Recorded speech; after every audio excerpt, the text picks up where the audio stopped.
things are falling from the book because I have this terrible situation of, so this is the egg, okay?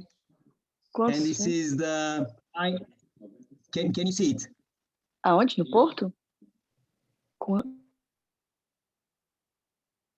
Okay, so this is the, let's say, normal process of an egg, like the egg.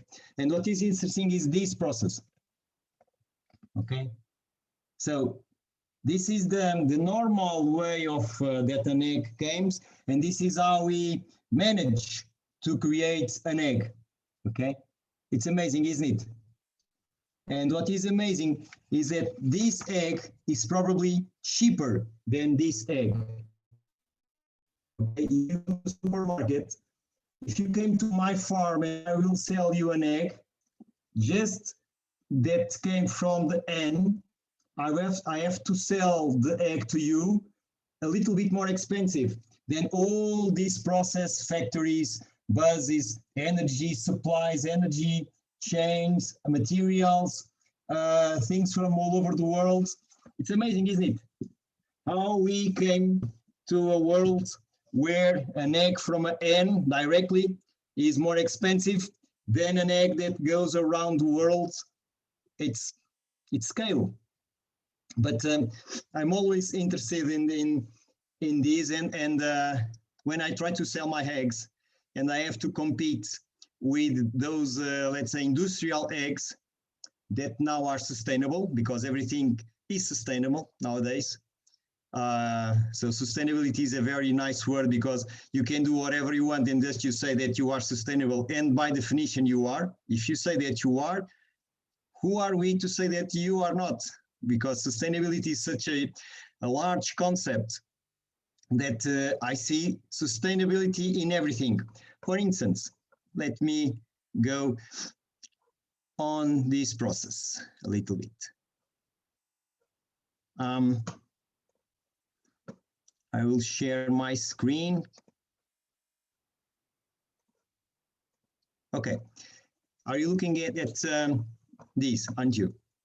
So this is what we call now the super intensive olive groves.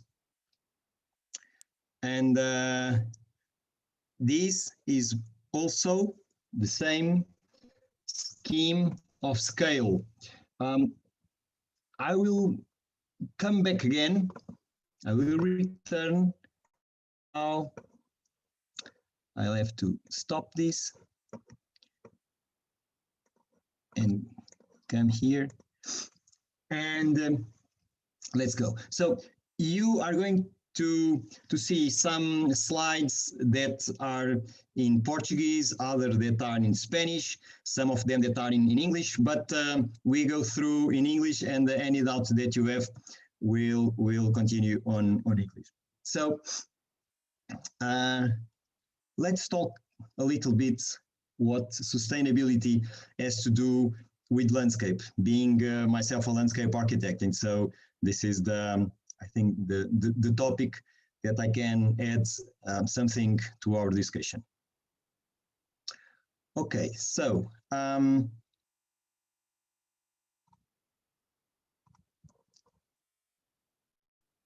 okay, now returning to our olive trees. I'm assuming that maybe what, half of students are from Portugal, something like that, or what, Margarida or Jorge? More or less, or? Wait, let me put sound. Let me put the sound, yes. I think most of them are not Portuguese. Oh, most are not Portuguese. Most are not Portuguese. Okay. So Mafalda is saying yes. Most of them are not Portuguese. Yes. Today, yeah, maybe, yeah, even today maybe it's half. Okay, perfect. Half.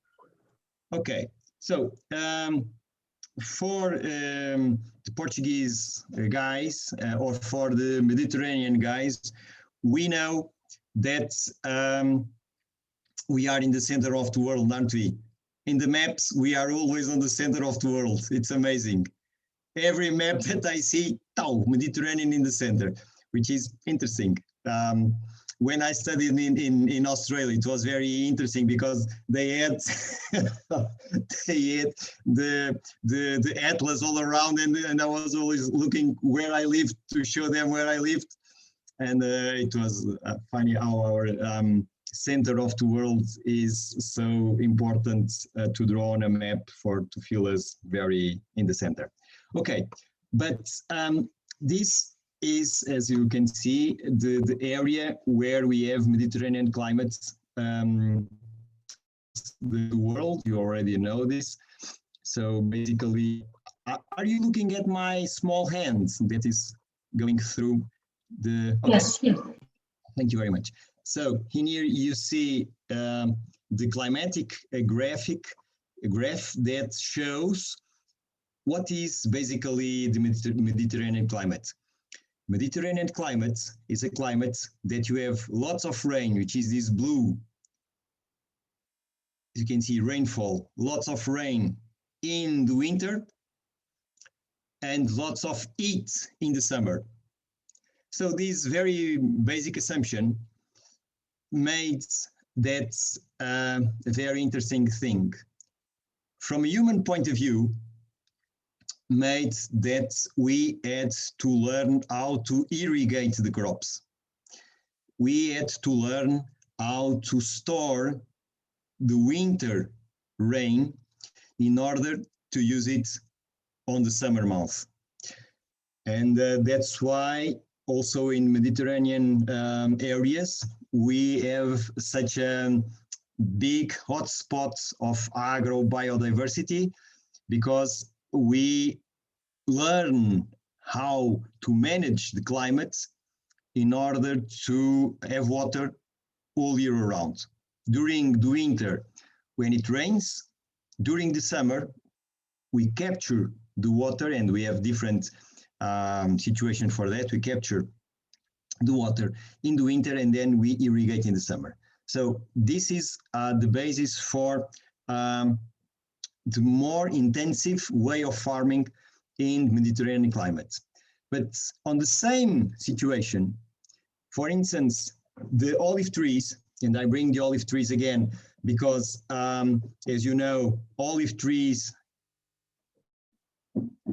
most of the scientists consider that it's the species that defines what is a Mediterranean climate. And you can see here from these two maps, on the top you see Mediterranean climate, on this on the bottom you see the distribution of the olive trees, and you see that there is a very almost perfect analogy between those two maps. Okay, so olive trees, we can say that where we grow olive trees, we have a Mediterranean climate. But olive trees, they don't irrigate themselves. So they are not, they had to live by their own. So they learn how to cope with this climate.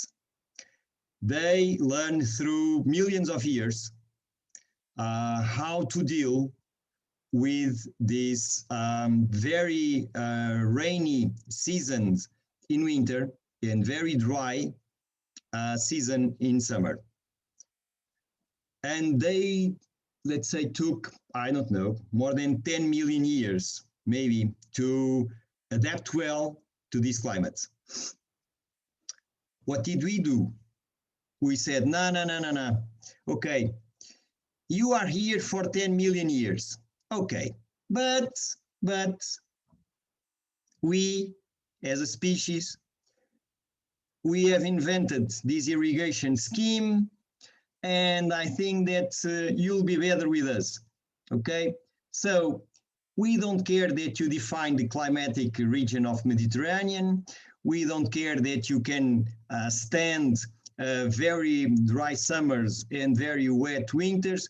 We are going to properly manage an olive tree. We know more, we human species, we know more about climates and climate adaptation than you.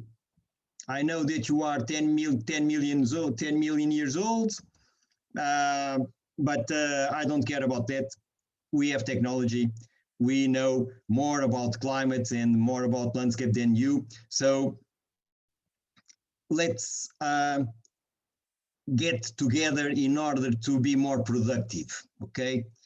If I give you water more, you will be more productive. And if I, instead of having one olive tree here and another olive tree there, if I put you in a row, you'll be happy and you'll produce more. And of course, I will gain more money. So this is basically what's the basics of most of modern farming is going through. Okay, we know more than nature. We are a wonderful species. We had just arrived, and we know more that any other species that was there for millions of years.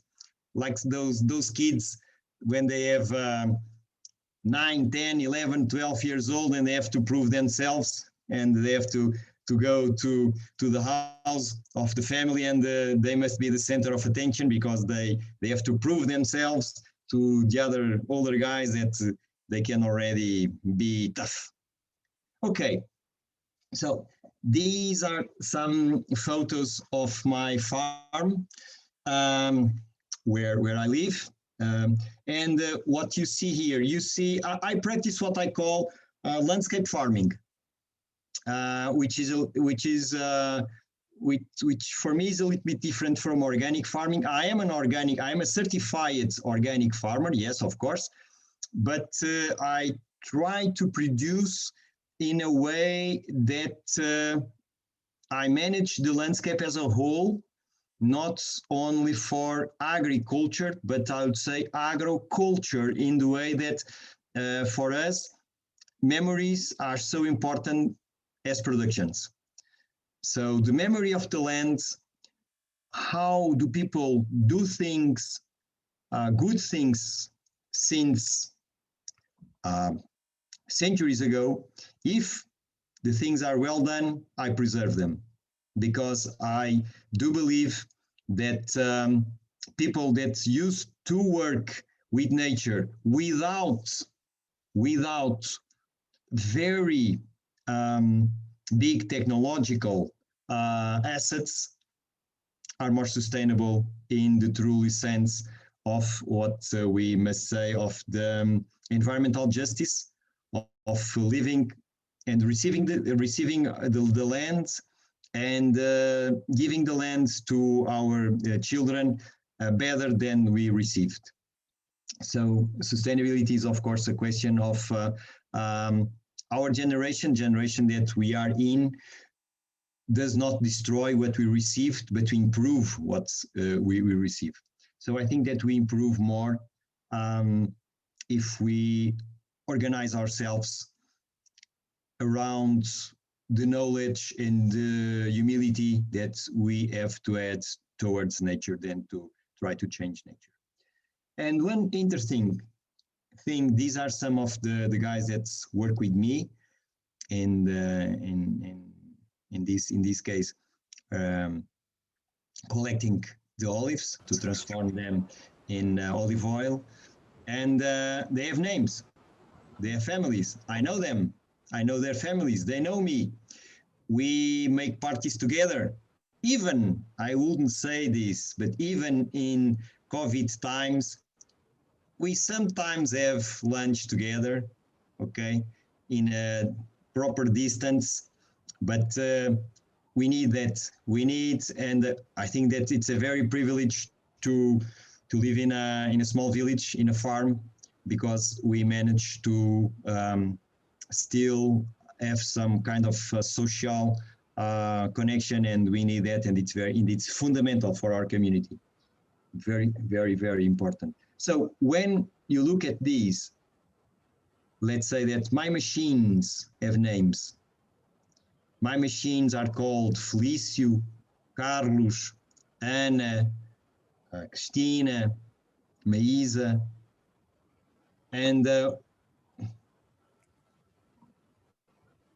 sorry, I have to go back and forth on this. And I don't know. These machines also, where are machines? Here.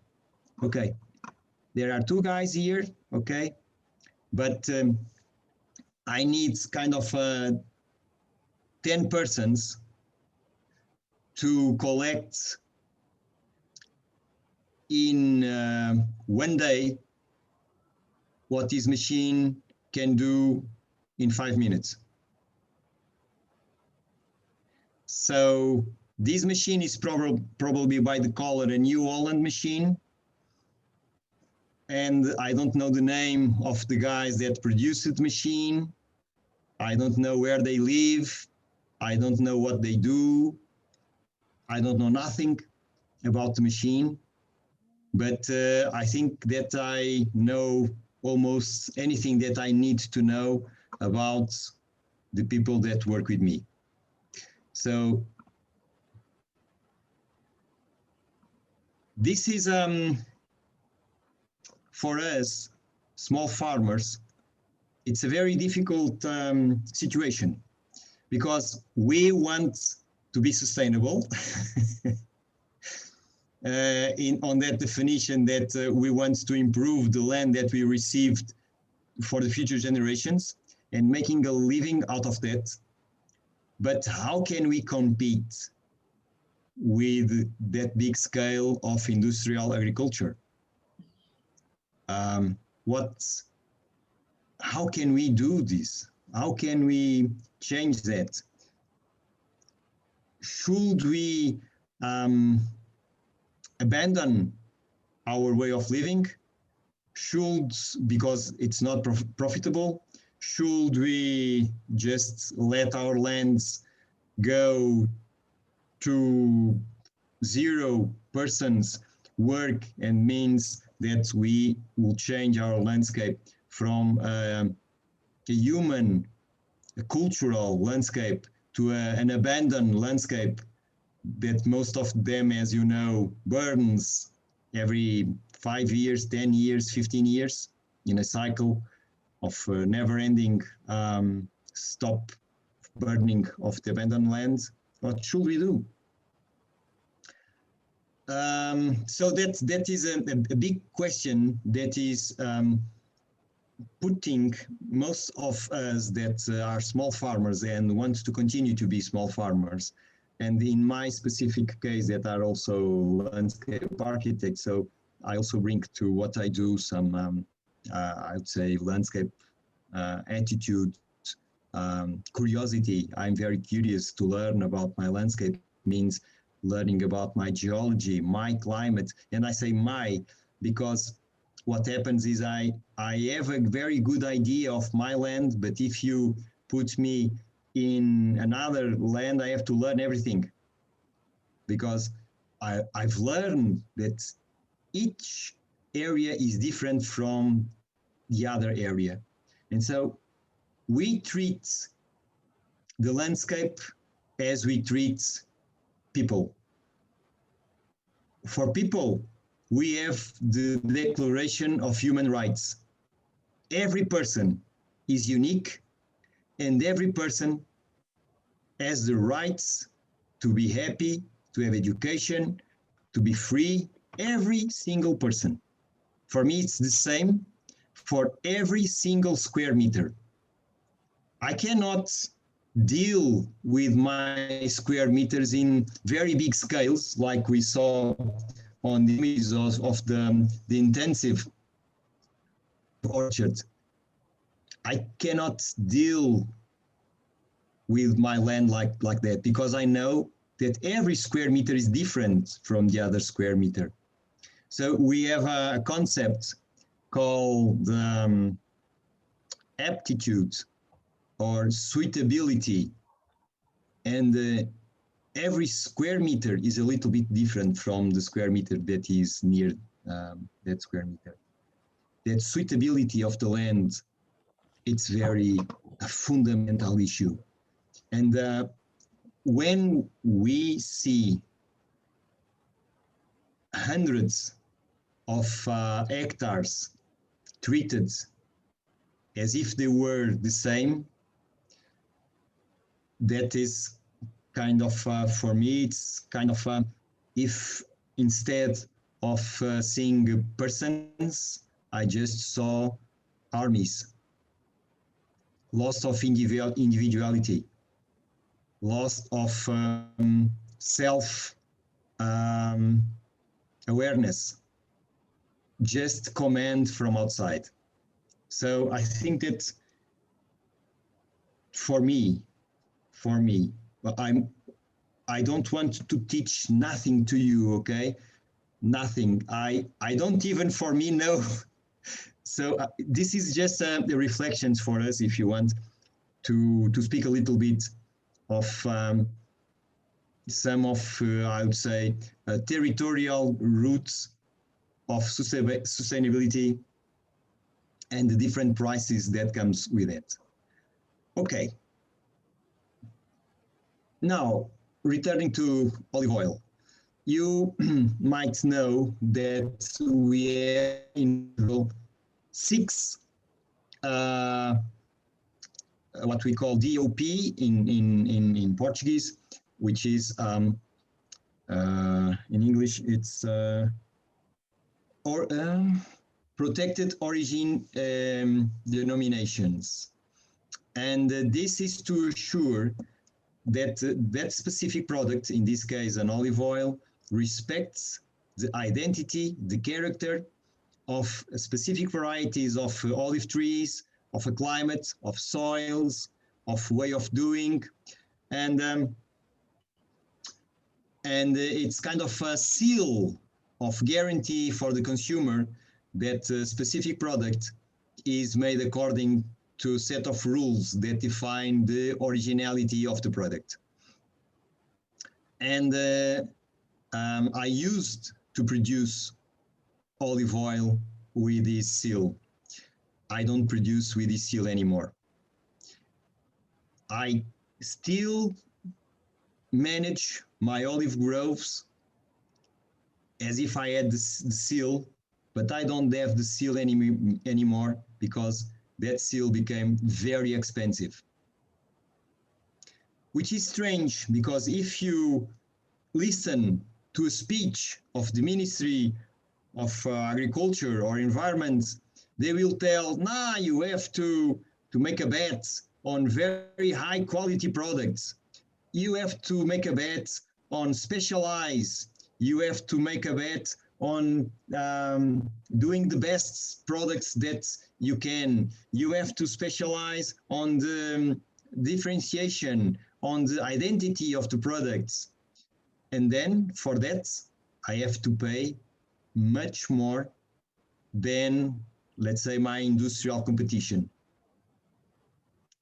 And in the supermarkets, an olive oil that comes from a very monotonous landscape with huge environmental impacts, with absurd use of energy, water, agrochemicals, machinery, for the consumer costs 1/3 of my olive oil made by people with an organic seal, with a DOP seal. So I don't understand. I don't understand.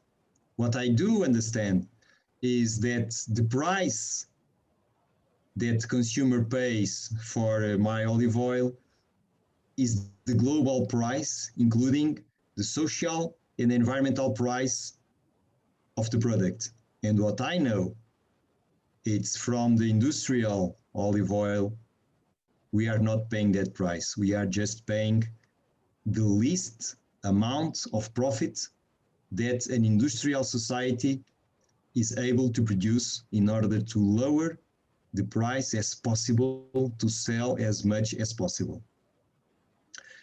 And I've learned from a very distinguished ecologist almost 30 years ago, David Suzuki, that we live in a very difficult world to manage from an environmental point of view, because from nature, we have a money called energy, called calories, that came from the sun. And in our human societies, we have money as we know it, euros, dollars, pounds, renminbis, whatever, crowns, whatever. So we have two systems, one which is kind of fair, and you live with what's natural energy you can capture, store, and pass to another level. Or you live in a very artificial system where you can manage the value of that proxy of energy called money, and you can manipulate to your own desire if you are a country, for instance. So it's very difficult to be really sustainable, I think, until we have a common currency between the natural world and the artificial world. Until then, I don't believe in sustainability. I'm sorry. And this is one thing that you know that I'm making some very, I don't know if they are provocative. This is just what I think, okay? I'm not here, I don't want to provoke no one. No. This is what I think, and I would like to expand a little bit what I think if you want to discuss a little bit about this. But it's two systems. The natural system and the artificial system are not the same. It's very difficult when we see, for instance, now this Bitcoin phenomenon, creating value out of nothing. What is this? I don't understand.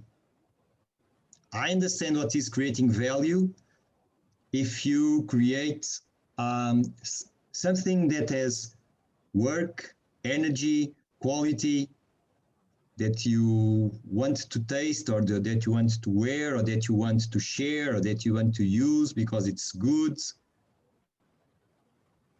I don't understand, well, of course I do understand very well, but I don't believe it's possible to live in a sustainable world when I don't know what is the percentage, but it's very high, of products that are designed to broken. Okay, you know, of course, about that. So I don't understand how I use the word sustainability and sustainable a lot because I think it's a nice word. I like it. Most of the people don't like it because it reminds them of sustain, and there's a very big terminology discussion about the terms and words. I don't have studies for that. I like the word. I like the word. The only thing is I don't believe it is possible. So I don't discuss the word. I discuss how can we achieve that with the system that we have in terms of costs that does not reproduce the environmental values or impacts of a thing. I know that we are now entering in a new era where probably the ecosystem services and the payments for ecosystem service might a little bit change something. Let's see. I don't know if you know, but because of Brexit, the United Kingdom is moving away from the common agricultural policy. You know that the common agricultural policy is the biggest money sink in Europe. Nothing compares to the amount of money that goes onto agricultural policy schemes in Europe. And the United Kingdom that is now left, they have to design their own scheme, and they have come with a scheme that is cheap, I'd say much more effective. Let's see how that will happen. But it's called ELM. ELM, these three words, these three letters, creates a word that is the name of a tree. ELM, but stands for Environmental Land Management. So some of us are very keen and maybe supportive to see how the United Kingdom will be better in this landscape environmental rural policy out of the European Union, if they were inside the European Union. So there are some approaches, there are some new things. So maybe we'll be in the beginning of a new era. Maybe, let's see. Now, I will continue. I said 5 hours, 6 hours, didn't I? What can I do? I speak a lot. I think that I'm gonna pass a little bit some of these things because I think that we have to move a little bit. This is, but I will stay here for a while. Do you see these nice images here? These colors. Well, this is from a geological map of the 40s, and this represents the river Mississippi and the change of the river through the years. So when we look at that image, that for me is as a landscape architect, someone that wants to understand a little bit more about the landscape and the lands and the systems and movements that creates our human habitat. First, I look at that and I think that the map is beautiful. But then that makes me, what is a river? Where is the river? The river is changing. All the years, as you can see, the river is changing. As you know, this is the Delta, Mississippi Delta, where they have the big floods. And so it's flat. And so the water one year comes from another side than the previous year because of the amount of rain is bigger and is lower. So the river is running fast or slower. And that creates this beautiful pattern and make me wonder, where is the river? The river is the plain. The river and the plain are almost the same thing. They just have different annually manifestations of expression. So this is also from a territorial point of view, from a landscape point of view, a very important thing to have in mind that we'll develop in a second. Okay, I'll move a little bit for not making you, this is, I also studied, I was what they call a wildlife ranger in South Africa. And this was my teacher. And here is teaching us how to think like an elephant. And if you want to be safe in the middle of a herd of elephants, then you have to think like an elephant. And to think like an elephant is very easy. You are big, very big. You are not afraid of nothing. You are just, trying to find your food, your water, your mud. You want to be in the company of your family. You want to protect yourself, not from other animals, but from some animals of your own species, if they are from different, let's call tribes. So it's kind of easy to be an elephant. But what happens? What happens is nowadays there are too much elephants in some parts of South Africa because they become an attraction. Everybody wants to see elephants.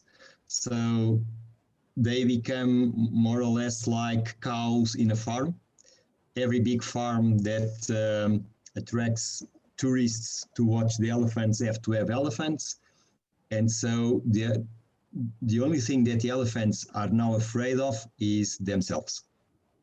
Because when they have too much populations, they destroy the food that they need. And so they have to be sometimes culled, which means killed, or other times they must be transferred for another game range area.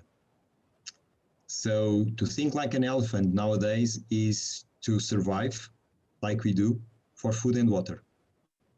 Okay, just because we create fences around where the elephants used to roam, now they cannot roam freely, because if they roam freely, we don't know where they are and we cannot show them to tourists. So we have to keep them under proximity of the tourists in order to allow tourists to see them. So another small detail about the sustainability of this planet and how we manage. This is Costa Rica, where I teach. That's why some of the slides are also in Spanish. And it's a very different culture. And I have this gentleman here, my friend, because when I went, the first time that I went in Costa Rica, I couldn't read nothing on that landscape, nothing. I could look at this and I didn't saw nothing, but he saw everything. He knew what plants he could use if he had a headache. He knew where to put the cows and when and why. He knew where were the poisonous snakes. He knew where the tiger, what they call the tiger, the jaguar, where the jaguar would come and kill the cows. He knew everything. So he knew how to read the landscape. So to manage the landscape, I think that we have to spend time in the land. We have to probably live on the land. And I think that we now have access to so much technological means, but most of us live in cities, 75% or something like that in the next years. I wonder what will that mean for reading landscapes and nature if we only go to see landscapes and nature by TV series or magazines or PowerPoints instead of living in those places. What does that would mean for our future perception of nature and the survival of our own species? If we combine everything, if we combine how are we treating animals, like I mentioned, elephants as commodities, not as animals. If we are treating our foods not as foods, but as prices. If we have this romantic view of nature, of being out of nature, but speaking and deciding about nature, like most of our politicians do, I don't know where we are going. I really don't know. I hope that I will live here, but I really don't know. Okay, I'll move a little bit because my point here was to learn about landscape and for me, how that is important for sustainability, whatever that means. This is a passage from an historian, Simon Schama, that in 1995 wrote a book, Landscape and Memory. And I like very much these quotes, where he says, as you can read, for although we are accustomed to separate nature and human perception into two realms, they are in fact indivisible. Indivisible. before it can ever be a repose for the senses, landscape is the work of the mind. And now, yes, and now the expression that I like it more. It's scenery. It's built as much from strata of memory as from layers of rock. That's why I call myself a landscape farmer. For me, producing food is so important as the way that I produce food and the memories that I try to learn, to speak with the people that farm at much more time than I do. Unfortunately, nowadays, most of them are already out of work for various reasons. But in fact, the landscape is the work of the mind. We live in the landscapes that we create with our minds, our thoughts, our desires.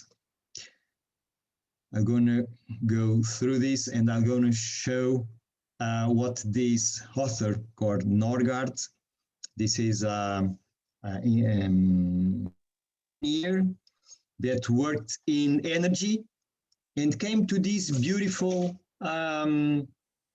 process from the coevolutionary, you know about coevolution. It's a Darwinian concept where two species, in this case a hummingbird and a flower, they never change DNA together, but they came to evolve together in order to be beneficial for each other. So the concept of coevolution is this: you don't share DNA, you don't share any genetic material, you belong to different realms of life, but we evolve together in order to be better to each other. So it's a very powerful, it is a Darwinian concept. It's science, it's not philosophy, okay? But these Norgaard kind of adapt that concept to what he called the coevolutionary process of development. And he states he's not a landscape architect, he's a civil engineer specializing in energy. But he states that for us to understand our environment, our process of development, we have to consider, let's say, the physical aspects of the environment, and then for physical aspects of culture, knowledge, what is the knowledge available, what is our level of organization of our society, what technologies do we have at our service, and what are our values, in what do we believe. And this, through time, creates what we call the landscape. I tried to apply this concept to a Portuguese island. It was the first island to be, let's say, discovered by the Portuguese, is the island of Porto Santo. It's, you see Madeira here, Madeira. Okay, so Madeira. So this island of the Porto Santo was the first island to be, let's say, discovered. It was not kind of discovered like that, but it's where the Portuguese adventure of discovery began. And in fact, what is interesting is what the Portuguese were there to do was to collect the blood, let's call it, from this tree. It's called the red dragon color, and it's the color that the kings used on their mantles, on their ceremonial vests. It's called the dragon red. It was very, very, very expensive. And I think that we have more or less proofs that the Portuguese knew about the value of this tree when they discovered Madeira. So we discovered Madeira not because of faith, but because of an economic activity, a product that was very expensive in Europe. And I'm going to be very quick on this. I think that I have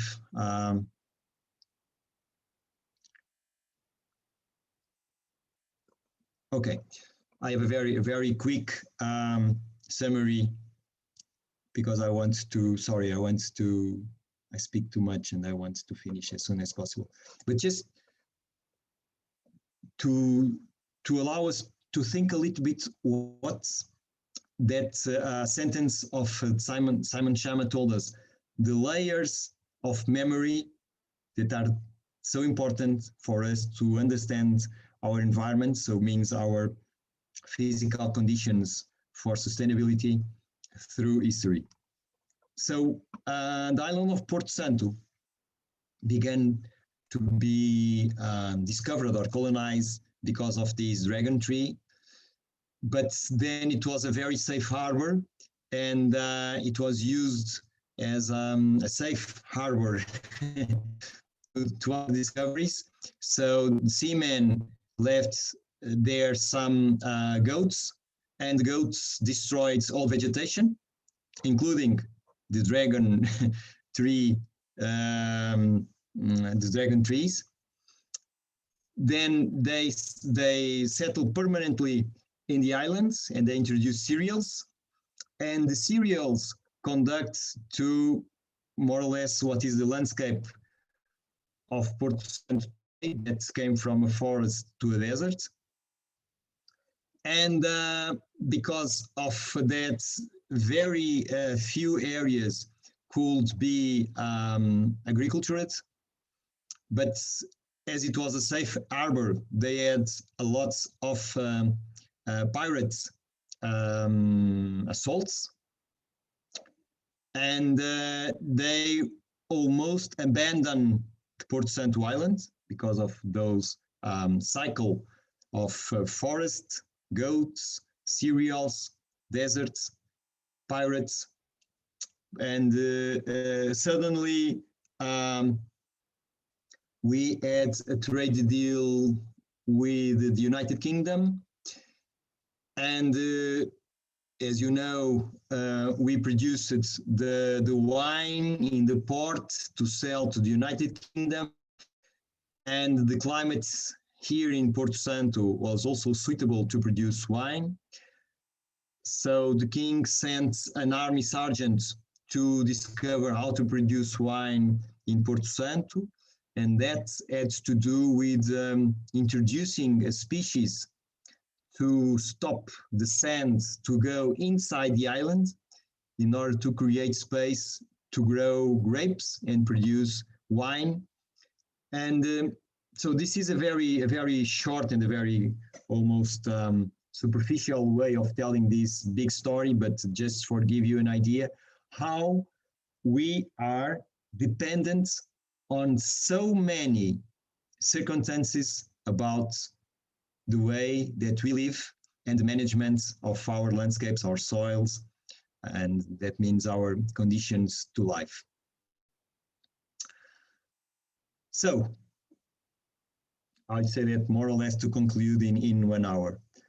This is from an ecologist. He wrote a book that it's a book that's a conservation, a book about conservation, but it's a scientific book. And as a man of science, he stated this: the first principle is that chance and change are the rule. Chance. Chance and change are the rule. The future is as unpredictable to other organisms as it is to us, and natural disturbance is too frequent for equilibrium models to be useful. I don't know what you understand, what this means to speak about this more than 20 years ago, to say that science, and I truly believe in science. I try to be as scientific as I can. but I also understand what he says. He says that there are, it's kind of an organized chaos. There are so many factors creating the today and the future, so many economic, social, environmental. Now, as we see with this so often used example of the coronavirus, there are so many things that come together, that work together, that it's almost impossible to predict the future. And that is a very important thing for us, or for my profession, landscape architects, that we tend to plan a lot. We are known to do lots of plans like geographers. And when I do have this in mind, when I'm planning, how should I planning if I know that chance and change are the rule? And so planning as a deterministic approach, saying, okay, I will design this and this will stay there forever, I know that is not true. So what should we plan? And then is where we try to design for the thresholds of life. Let's say to preserve water, to preserve soils, to preserve the conditions for shelter, to preserve culture, let's say to preserve memory, the fundamental things that we need to be sustainable. That means living on this land forever with the carrying capacity that this land can allow us to live with. So I would stop here. I have other things that we could go on about this landscape issue, but I think it's Friday. It's 1 hour. I just will left this one here because I'll need these maxims for my conclusion. But Margarida, I don't know what you think, but it's 1 hour of Jorge Cancela. I think it's too much for everybody, even for myself. I'm tired of hearing me. So if you can conduct from now, I thank you very much. Okay, Jorge, thank you. Thank you so very much for sharing your thoughts with us. I think that students here today have lots of things to ask you and to think about, and I would like very much that they can ask some questions or make some comments here. So who wants to open the discussion? Please, Mafalda. Mafalda. Hello, yeah. Hello, Hello. Yes, Mafalda. Hello. So I can put my earphones, my headphones now, because my dog had an operation yesterday, so I need to hear it. So if you can hear me, let me know. Yeah, we can hear you. Okay, perfect. So thank you so much for your presentation. It was very interesting. And I don't have particular questions. I actually have, maybe it's more like comments, or we can start a debate. But I worked with food systems. I work as a research assistant in Splash at IGOT, and we worked a lot about food systems in Lisbon metropolitan area. And as I was hearing you, I share your doubts about, the problem of sustainability in everything, especially when we start talking about food and organic food and the cells, and what does it mean for a small scale producer and small, with the new laws and all that, what does it mean for a small scale producer and for a small scale family to have that kind of organic cell versus not having that? And we are actually discussing this, and I actually share a lot of your questions. So I think that the question is, when we think about sustainability and when we think about what does it mean for our future, we need to think about what do we want, not particularly for our economy and for our current idea of needs, but I really enjoy that idea of living with what we have and understanding the land that we have. So it's actually, I've been reading a lot of Aldo Leopold, and he's very interesting because he also talks about an Earth's ethic, an idea of a land that we can share with others that exists because we are not the owners, we don't conquer the land, we just live in it. And when we think about sustainability, the current discourse for me with green economy and the Green Deal of the European Union and all that, I think that's just business as usual. You know, like we just need to sell this and we can sell it with the food miles and all that. We can sell it more cheap, so it's better. But it doesn't mean that's sustainable. So what does it mean nowadays to be sustainable? And I really enjoyed your talk because you actually shared with us. Sorry. No, thank you very much. In fact, like you are already in your PhD, so instead of giving a lecture, I thought it was more interesting to let some semi-organized thoughts to appear in order to see where that would lead us. For instance, if you let me return to that elephant story, and why do I call the sustainability is, let's say, a desire for the rich and a curse for the poor. When I was there, and I went there to study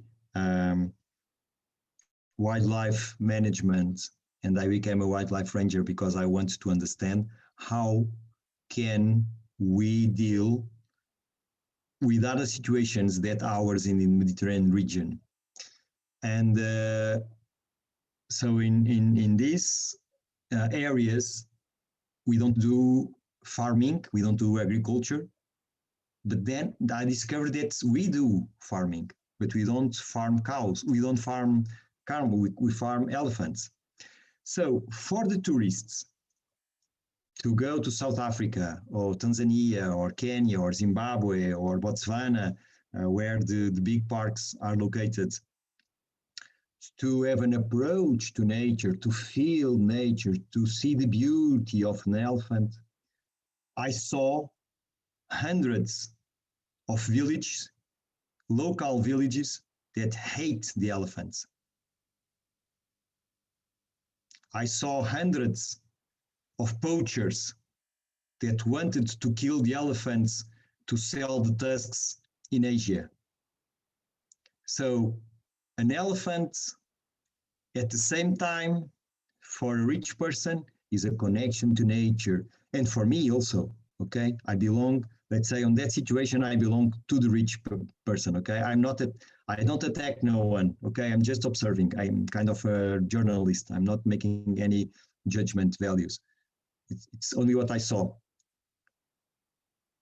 I saw people that had money to have that need to connect with the elephants, to go there, to see the elephants, to ask me, let's go find elephants. By the way, it's very easy how to track elephants. Because their feet is round and they leave a very round imprint in the soil. You just have to know if they are going on that direction or on that direction.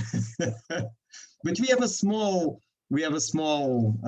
scheme for that, because when they move, they kind of step with this front, and they do like this, and so you have a small hole in the front and a small bump on the rear, and so you know where they are going. So there we were, and then there was this connection with the elephants, and wow, this is beautiful, I could live here forever. Okay, and on the same time, that same herd of elephants, I knew that probably on 2 nights before destroyed the food of a village.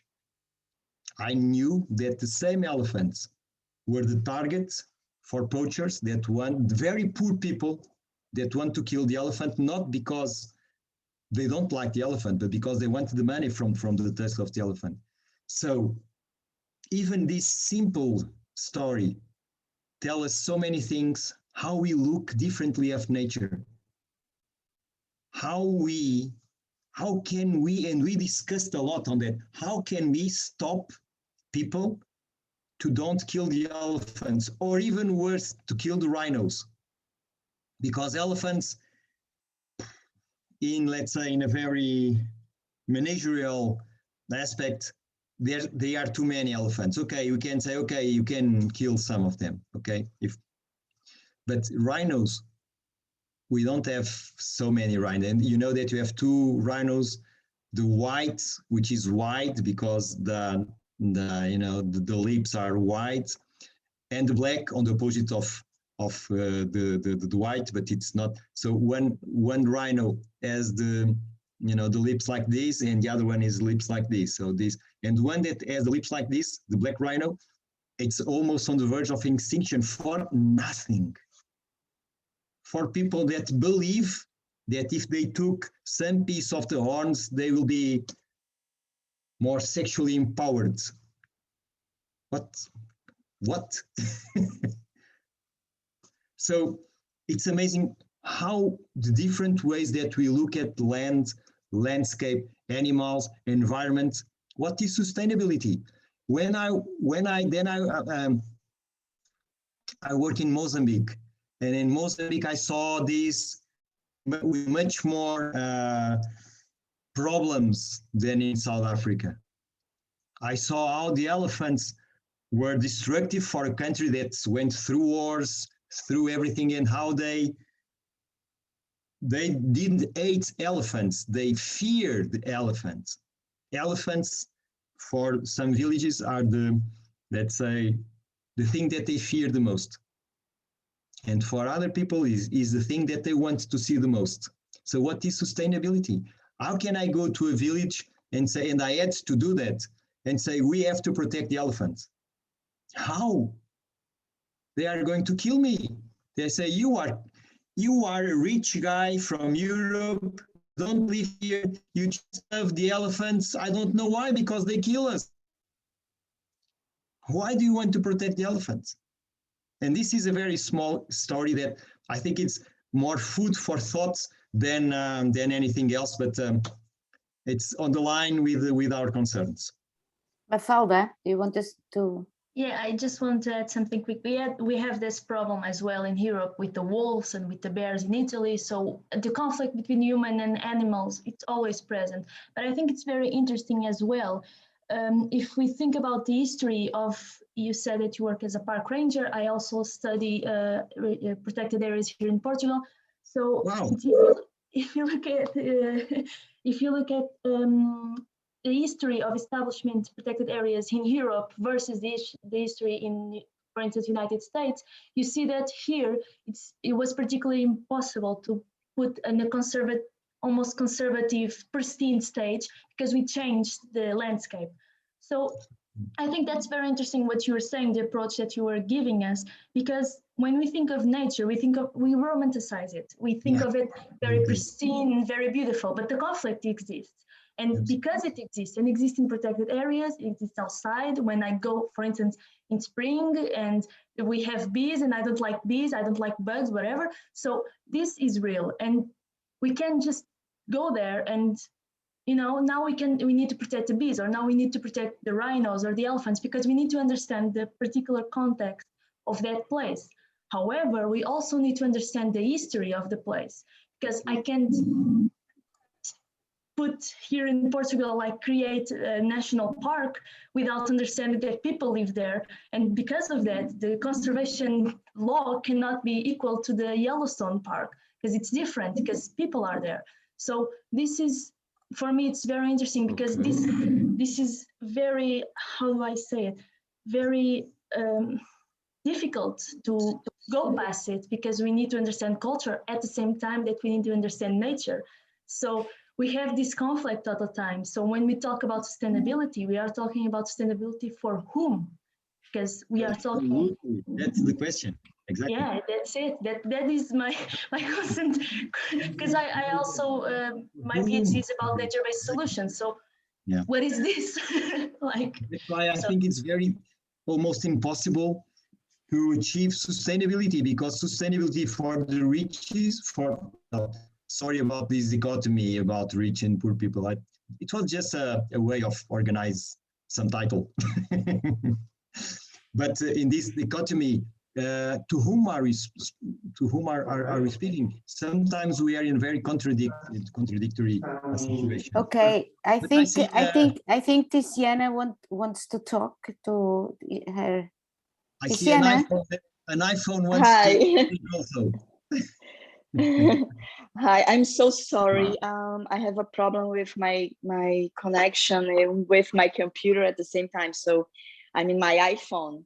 Can you hear me? I found the TC. Yes, we can hear you, please. Okay. Talk. First of all, I want to congratulate you for the presentation. It was very interesting and full of deep insights, I can say. And I also do not have really a question, but your way of putting the sustainability dilemmas together with the question of how to plan for sustainability, when in fact reality it's really a chance and a change. Absolutely. This is it's a deep insight, and could you talk more about this? How this functions, how you do this, because you actually plan for, and you plan in a context of great sustainability. How this functions for you? Thank you very much. It's a very profound question. We have now a conflict between, let's say, the laws that want to preserve the ecosystems and the landscapes and the environments and the environment in itself. And that problem is being more and more often as people is more and more technological. So if a thing is on an approved map, it's true, even if you go to a site and the site has nothing to do with that map or that plan.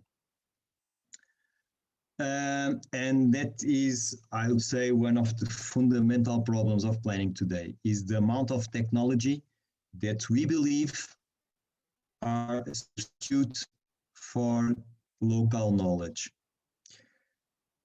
And planning has become an exercise of economic distribution of subsidies, of public works, and planning has become a very difficult exercise because sometimes people that are on the same side, let's say public organisms that were created to protect environment, they cannot go to the site, they cannot go to the field, and they have to rely on information that is not accurate. And the more and more layers of inaccurate information that you gather, the more inaccurate is the result. And so sometimes we have a complete divorce between the plans to protect the environment or the plans to be sustainable and the reality in itself.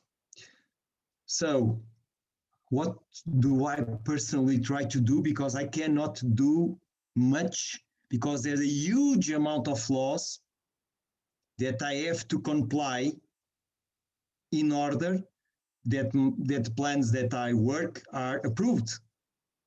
That's also why I became a farmer. Because here it's me and the land. I don't care about the law here, except from this law, the law of the gravity. This is a law.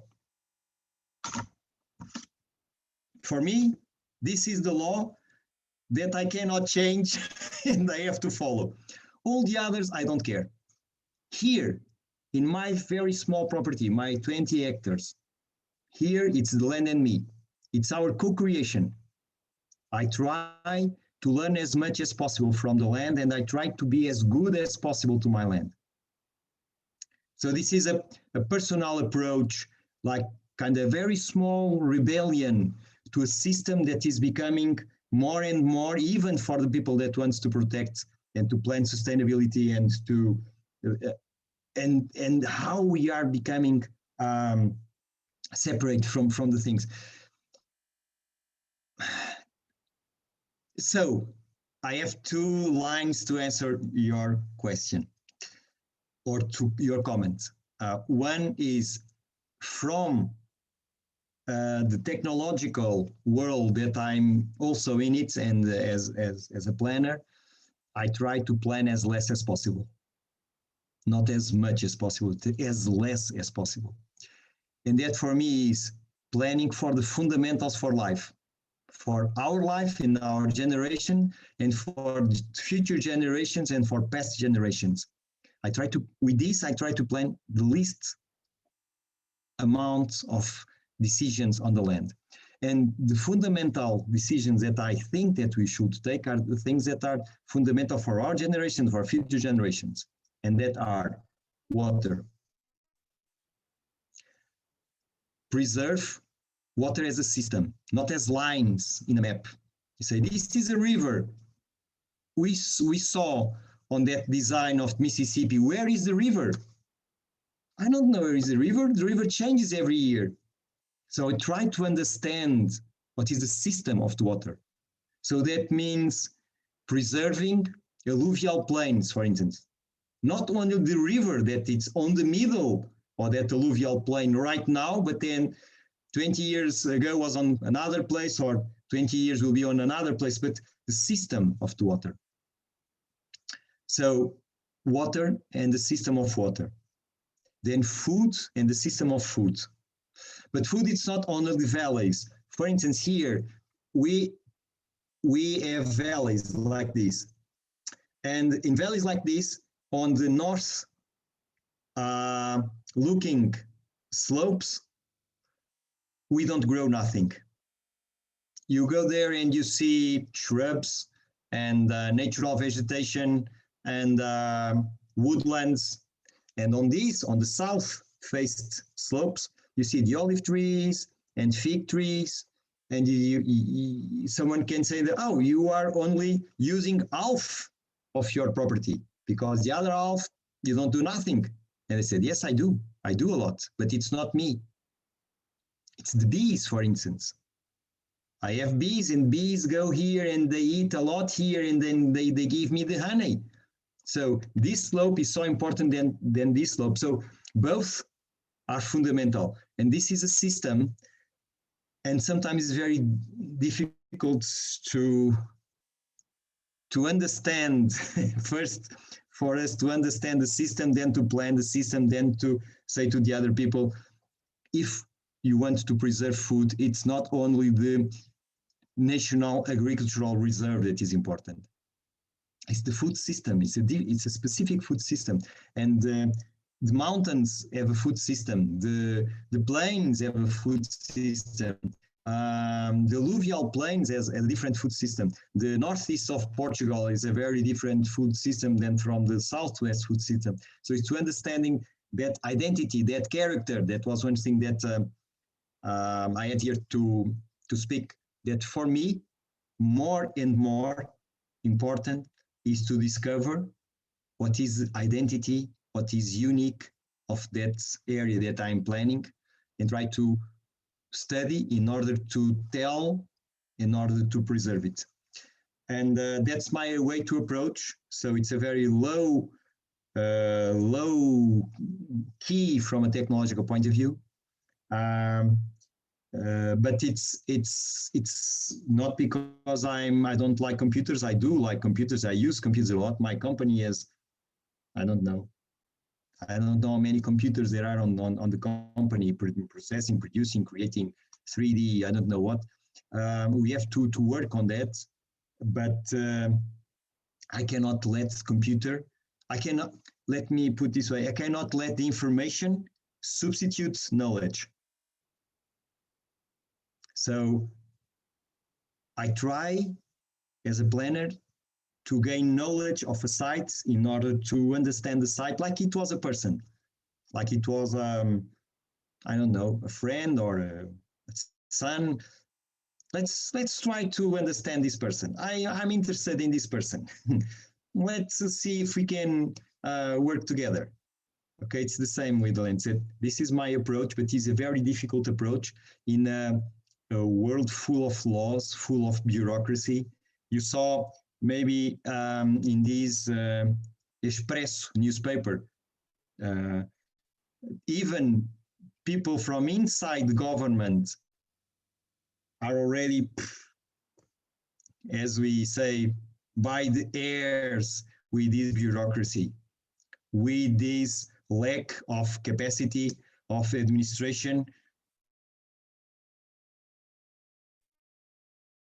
accurate as possible, as near the people as possible. We create a monster out of fear. We fear everything, so we have to control everything.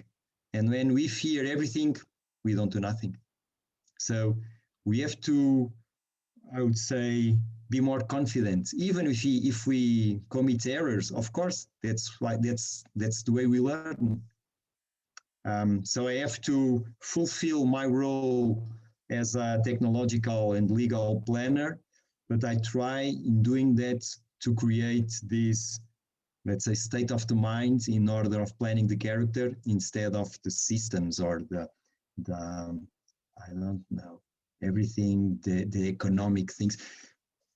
I don't want to bother you a lot, but I recently coordinated a plan for the Algarve region, for the Monchique after the fires.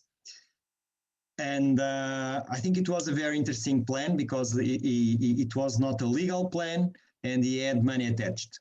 So it was perfect. No legal obligation and with money, perfect. And that was the kind of a prototype of a new kind of plan that the Ministry of Environment wants to implement. And so he asked me, you are a strange guy, can you do a strange plan? And say, yes. And I did. And I think that plan went well. And what happened? Everybody said, this is an interesting plan. Let's make this plan a law. And the problems began. Now we have these plans for the changing of the landscapes all over the country with huge complications of, so this plan is more important than the local plan, or what should I do with this plan? What are the hierarchy of this plan? What plan should we, this one, no, this one, but this is money. No, maybe not, maybe. Okay, so I don't know, why do we have to control so much everything? What are we afraid of? Okay, so it's a little bit like this. So the only good thing is from, let's say, 10 years, these kind of stupid things that I say, sometimes someone appears and said, let's try this guy. He might have some strange ideas or something might happen. So that's it. But it's a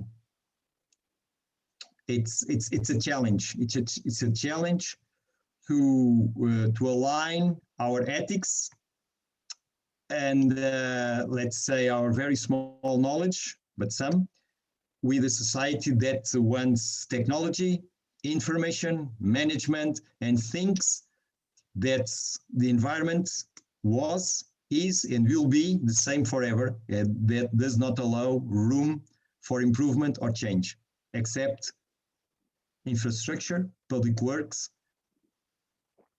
or very few other things. Sorry, I don't know if I expressed myself very well, but yes, Jorge, I think yes, yeah. you did. Thank you very much for your time. Luciana, it was great. Nice sorry about this. to talk with you. Sorry Okay, does anyone have yeah. any question, more questions or thoughts that you want to share? If you don't have, I have one. You have one. Yeah, it's not a question. What are you George, no, it's I just want to know a little bit, 1 minute. You talk about the elm. What the elm? I want to know a little bit more. 1 minute about elm.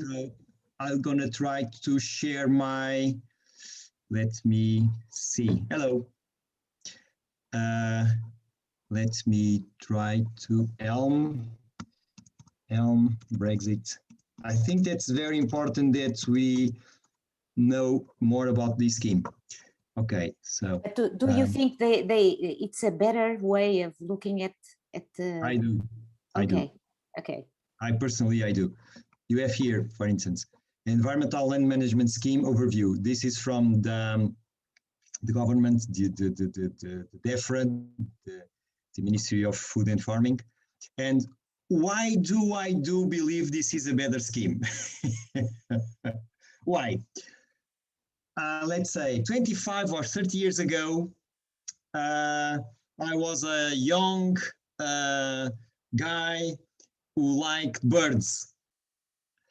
And I was, okay, do you want me to keep with that, or do you already saw that, Margarida, the scheme? I see it, and I take a note. Environmental and Management Scheme Overview. Okay. So this is brand new, you see, 15 March 2021, so it was this week. So I always like birds, and I was in Castro Verde, in a plain regions of Portugal, studying the great bustards. And what happened? There were, sorry, I want to return to you. Okay.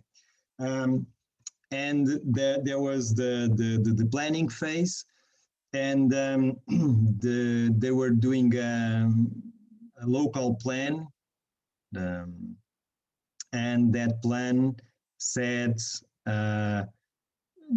it was a plan that didn't understood the character of that region, like so many, and say, okay, this is urban areas, this is rural areas, and the rural areas you can do whatever you want. So basically the plan was this: we are architects, we know how to design the cities and the towns, but rural, we don't understand nothing, so you just do whatever you want. You have the National Ecological Reserve and the National Agricultural Reserve, so that's enough. You follow that, and that will be okay. And what did we felt? It was in the late 80s, beginning of 90s, and the price of wheat, which is the main crop of that region, was going down. And farmers wanted to change the wheat culture to eucalyptus culture. And that will destroy the habitat of the great bustard, of course. And I was a member of an NGO, an environmental NGO on that time, Liga para a Proteção da Natureza. And we had a very good director, which died last week, Miguel Magalhães Ramalho. It was a very good friend of mine. It was a wonderful person and a brilliant mind, a geologist. And I went and I said, Miguel, we have this situation. And he allowed me to represent that NGO with the farmers. And one day I was there speaking to the farmers, and one of the farmers grabbed me by my shirt and pulled me against off the wall and wanted to fight with me, because he said, you don't care about us. You just want to see your birds.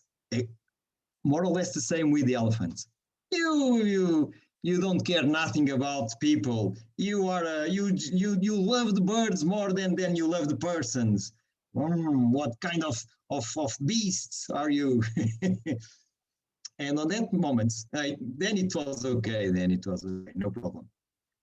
But on that moment, I understand. Wow. I think that I know a little bit more about this issue of conservation than they, and that's why they are reacting, because I'm thinking on a scheme of rural values, and they are thinking of a scheme of economic values of a crop. So it's their way of gaining money. Perfect. But for us, it's more than money. So how can we put a value on this word?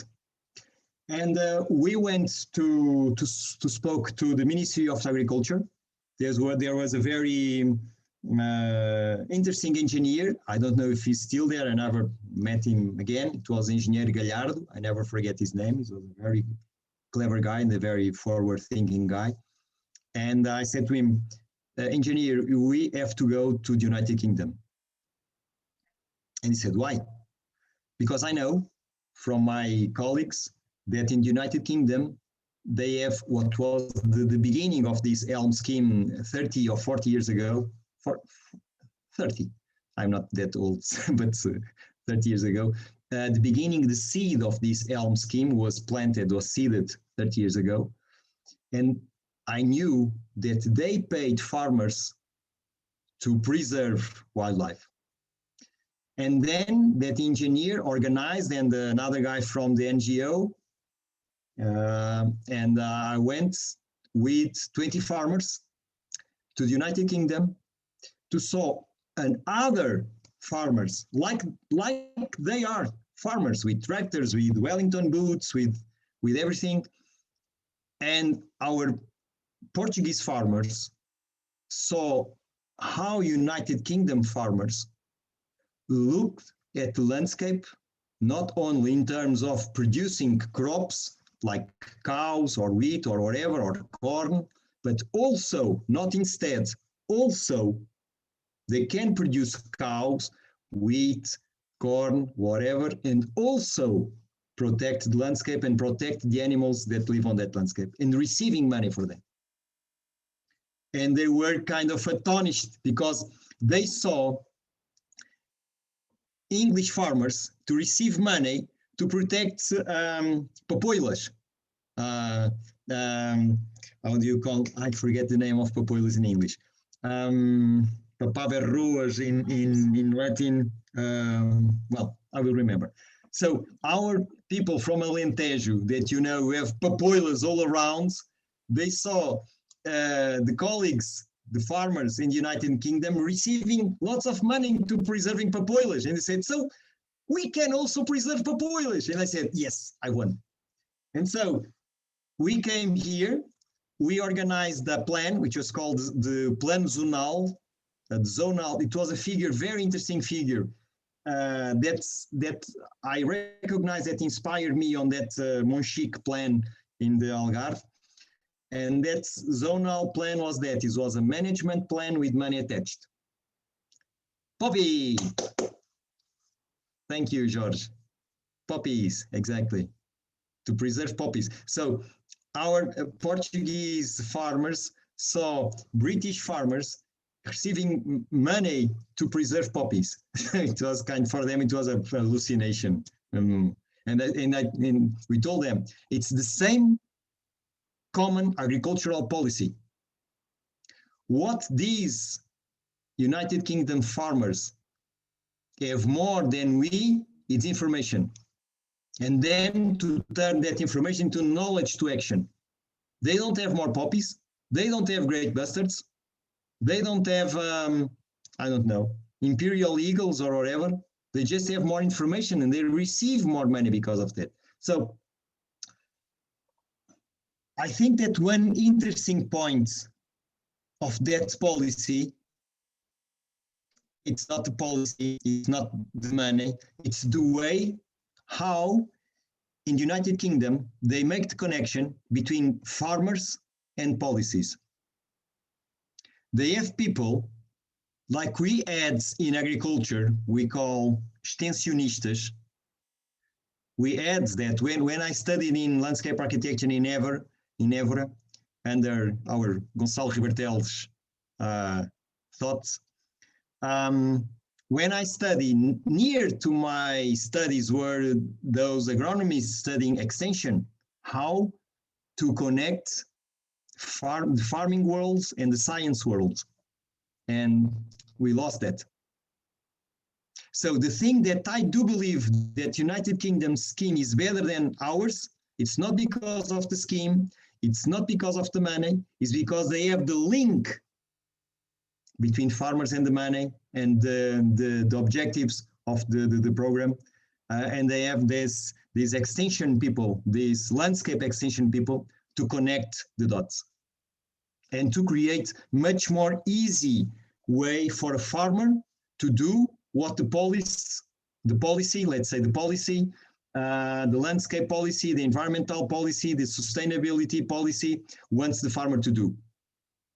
And so there are girls and boys that go to the farmer, and they are engineers, they are landscape architects, they are biologists, they are whatever, and they say, Mr. Anthony, you have a farm here. You know that you can receive money if you, instead of, cut your grass in May, if you cut your grass in June, that allows the sparrowhawks or whatever birds to nest here, and the government wants to pay you to still have your wheat or your corn, just delay, if possible, 2 weeks, and we pay the difference. You are going to say, but if I delay 2 weeks, my recollection of the corn, I will lose 100 pounds. Okay, we'll pay that. Because you are providing us a service that is more than corn. And I think that is, I hope, when we were speaking in the beginning of the talk about this environmental payment services scheme, that we might, if we find connection between policies and people on the field that wants to implement the policies without, planning that does not connect with the land, we need to connect more with land, and we need people that wants to do that connection between people that works on the land, farmers, and the policies. Sorry, I speak too much, Margaret. You should never ask me a question. Fantastic. I love you have brilliant thoughts. I think you are an inspiration for these younger generations and these students that are some of them working in the same areas that you are working, and I hope that this was a very good lesson and inspiration for them. I do not regret inviting you each year because I think we learn a lot and you put people thinking. This is really what matters. That's good. To give space to think. I don't know, Jorge, Jorge Malheiros now. Shall we end the session and go and have dinner? Yep. Yeah. Yes, thank you both. Thank you, Margarida, for handling the session. Thanks to Jorge for the very thorough presentation. I hope you have enjoyed this, and we meet again in a week time at the same hour in the same place. The virtual space of Topics in Development Studies is exactly the same link in a week from now. Jorge, great. Thank you very much. Muito bom, Jorge. Obrigada. The good thing is, if you didn't like, I have a good news for you. It's the last time that you are going to see me, and I'm going to see you. So it was just it's not true. Probably not. Very small. We hope to see you many times. Next year. So you probably thank you. Going to be invited. No, you know that for learning something, the better thing for learning is to teach, isn't it? Yeah. Jorge, Cancela, muito obrigada. Thank you. Bye. Next week. Jorge Malheiros, fica bem. Bye bye. Thank you. Bye. Have a nice weekend. Bye bye. Bye.